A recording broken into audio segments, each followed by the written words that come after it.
Good afternoon, Wildcat membership. It's our first video to give you a little bit of an update on what's been happening since April 3rd on this very exciting golf course renovation project. I'm here with Kevin Scott, our superintendent, our head golf professional, JJ Scott.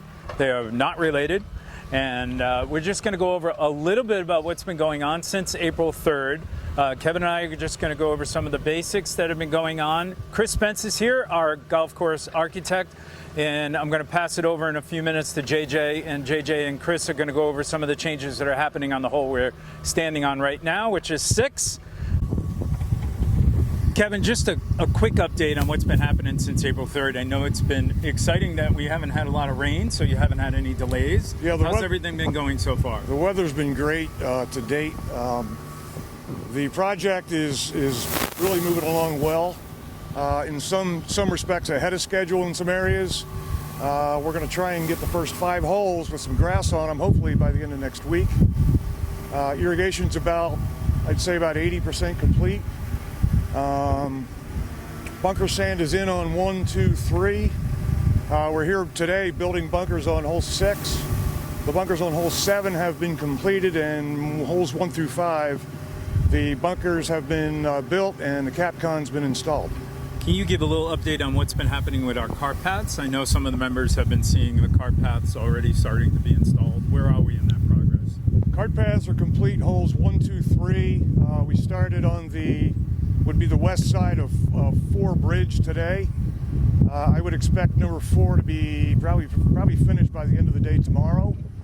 I know they've been pouring close to 100 yards a day, which will get you close to 1,000 feet of cart path. So they've made good progress in that regard. And again, the weather's really helped expedite that process. So we're looking good right now. So we pride ourselves on not really doing a lot of preparation for these, so I haven't given you time to do any cheat notes. Approximately how much cart paths are we putting in? How much concrete overall? I believe the whole project is about 264,000 square feet, and it's about 5.2 miles in length. Amazing, and that's not including our capillary concrete, which is a whole nother project. Yeah, that's about another 80,000 square feet, and that goes in at about a 2-inch layer throughout the bottom of the bunker and underneath all the drain tile in the bunkers. The bunkers will drain really, really good. So we're going to go over the capillary concrete in a little bit more detail and some of the changes we're doing with our bunkers with JJ and Kris Spence.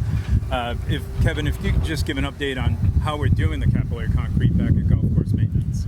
Well, they've basically set up a whole manufacturing facility at golf maintenance. We cleared out a pretty good sized area for them. So that affords us the convenience of getting the mix fresh here when we need it. I mean, if you're ordering trucks off site and it happens to start raining, then everybody's held up, or you might not get anything done that day. So it frees us up, it frees the Clark construction guys up to, okay, it's going to rain today, we can't do capillary concrete, let's move over and work on some of this and come back to that capillary concrete when the weather's a little bit better. So we appreciate your time. We know that you're putting in 7 days a week here and really working hard on it, and sometimes it doesn't get recognized enough, so we appreciate it. Thanks. Thank you. I'm going to pass it over to JJ. He's going to be with Kris Spence, and we'll be right back. All right, back here in the back bunker on hole number 6, we are to the capillary concrete portion of the process. Very state-of-the-art technology that we are using here. It is concrete that goes in the bottom of these bunkers, but it has an additive to it. I'm going to throw it to Kris to talk a little bit more about capillary concrete and what it does. So, capillary concrete is one of the new bunker liner systems. So it's 2 inches thick of porous cement. So you can see on the bunker, they're spreading sort of pliable cement. They'll spread it out 2 inches and then they'll roll it.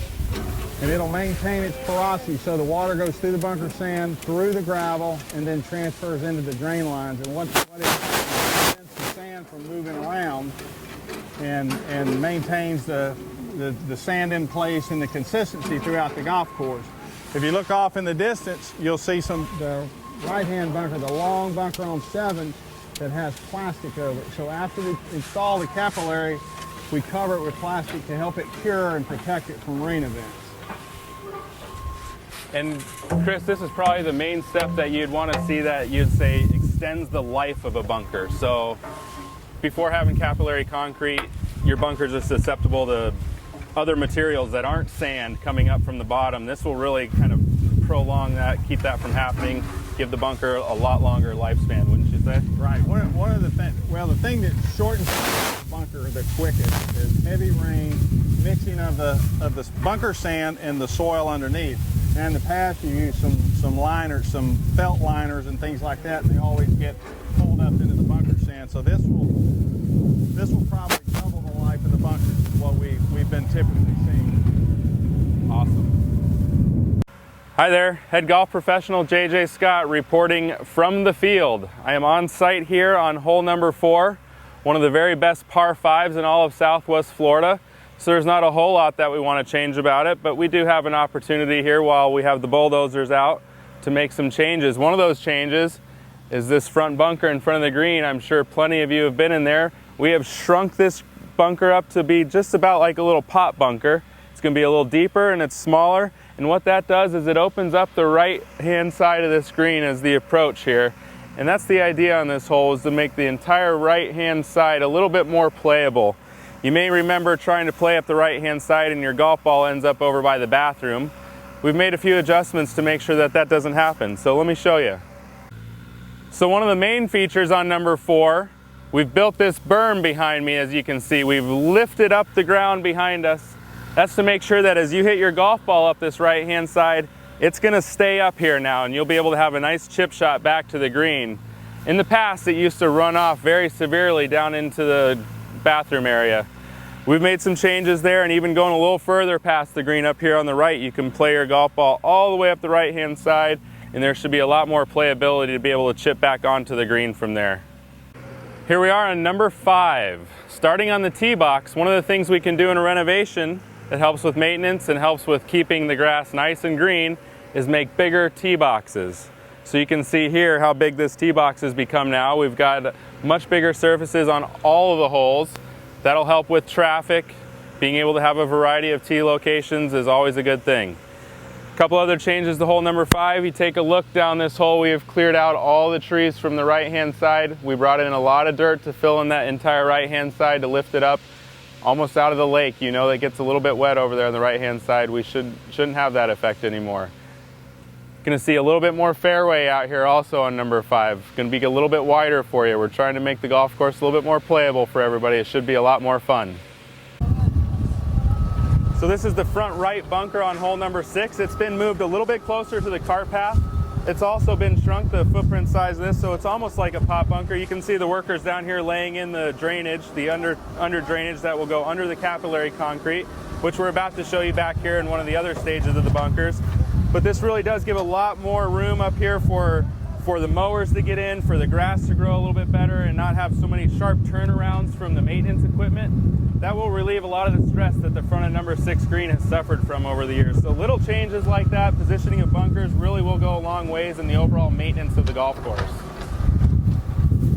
So one of the things we can do here when we start reshaping bunkers, like Kris said, is start to scoot some in, shrink the footprint of the bunker overall. It leads to some good aesthetics. One of the things he's trying to do here is you can kind of layer in, and then you see he's removed some trees from behind number 7. And what's kind of the visual aesthetic reason that you'd take those trees out on a hole like this, Kris? Well, one of the things we found in golf architecture and as far as just creating the overall experience to the player, in long vistas and giving the player a sense of how big of a space they are in. But what we recognized here is that we could clear the trees and see all the way from 6 tees all the way to 7 green. And then the bunkering of both holes, you layer visually over the top, and this is going to be a wow moment when the player comes off of 5 up onto 6. They're going to just, holy cow, look at, they're just seeing all of the views and the bunkers dancing through the landscape all the way to 7 green.